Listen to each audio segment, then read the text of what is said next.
ابن عطا اسکندری رحمۃ اللہ علیہ مصر میں پیدا ہوئے، بہت بڑے عالم تھے۔ ان کی کتاب اکمال الشیم، بڑی عجیب باتیں ہیں اس میں، خریدنی چاہیے، پڑھنی چاہیے، دیکھنا حکمت کی باتیں ہیں۔ اس میں ایک بڑی حکمت کی بات لکھی ہے، دل کو دہلا دینے والی ہے۔ فرماتے ہیں ربما فتح لکا باب الطاعت وما فتح لکا باب القبول۔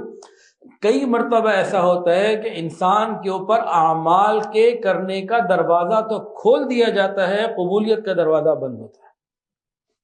عمل پہ عمل ہو رہے ہوتے ہیں، نیکی پہ نیکی ہو رہی ہوتے ہیں، تلاوت سراغا پوسٹ لگا ہوا ہے، خوب کام ہو رہا ہے۔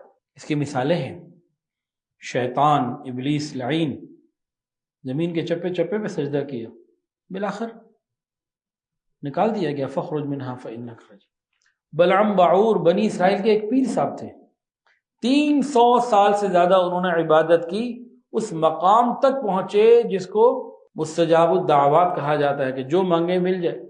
کہ غلطی کر بیٹھے، وقت کے نبی کے خلاف کوئی زبان سے بات کر بیٹھے، تباہ کر دیا گیا۔ پھر اللہ نے ان کے بارے میں قرآن میں کیا فرمایا سورہ اعراف میں، فَمَثَلُهُ كَمَثَلِ الْكَلْبِ، اس کی مثال کتے کی مانی، جسے 300 سال عبادت کی اور اتنے بڑے مقام تک پہنچا۔ اللہ فرماتے ہیں ہم نے اس کو آیتوں کا اپنا علم دیا ہوا تھا، تو یہ مثالیں بھی لرزا دیتی ہیں بندے کو۔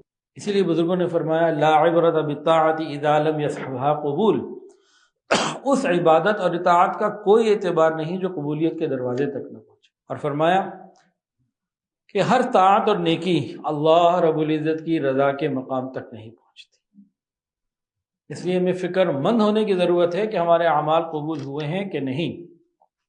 ہمارے دلوں میں یہ خوف اور یہ ڈر رہنا چاہیے کہ کہیں رد نہ ہو جائے۔ تکبر نہیں آنا چاہیے، اپنی نیکی کے گھمنڈ میں نہیں آنا چاہیے کہ ہم نے تو بڑی نیکی کر لی، بڑے روزے رکھ لیے، بڑے اعمال کر لیے، بڑے بیان ہو گئے۔ نہ نہ نہ، یہ فکر ہونی چاہیے کہ پتہ نہیں قبول ہوں گے بھی نہیں، کیا ہوگا ہمارا۔ اور ایک دعا اللہ سے کرتے رہنے چاہیے، اللہ ہم کمزور ہیں، ناقص ہیں۔ یہ تو پکی بات ہے نا، ہم ناقص ہیں، ہم کمزور ہیں، ہم ناقص ہیں۔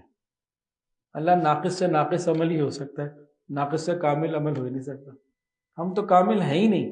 اور ساتھ کیا اللہ سے مانگے، اللہ آپ نے ہمارے عیبوں کے باوجود ہمیں پسند کیا اور ہمیں ایمان عطا فرمایا، اعمال کی توفیق عطا فرمائی، اللہ قبول بھی کر لیجیے۔ ہمارے پلے کچھ نہیں، اپنی رحمت فرما دیجیے۔ بزرگوں نے ایک عجیب بات فرمائی ہے، فرماتے ہیں اگر اللہ رب العزت کی ستاری نہ ہوتی تو بندے کا کوئی عمل قبولیت کے لائق نہیں تھا۔ یہ تو اللہ پردے ڈال دیتے ہیں۔ امام ربانی مجدد الفسانی رحمۃ اللہ علیہ فرماتے ہیں کہ انسان جتنا زور لگا لے، جتنی کوشش کر لے، جتنی مرضی اچھی سے اچھی عبادت کر لے، اس کی ہر کوشش اللہ رب العزت کی شان کے پردوں سے نیچے رہ جاتی ہے۔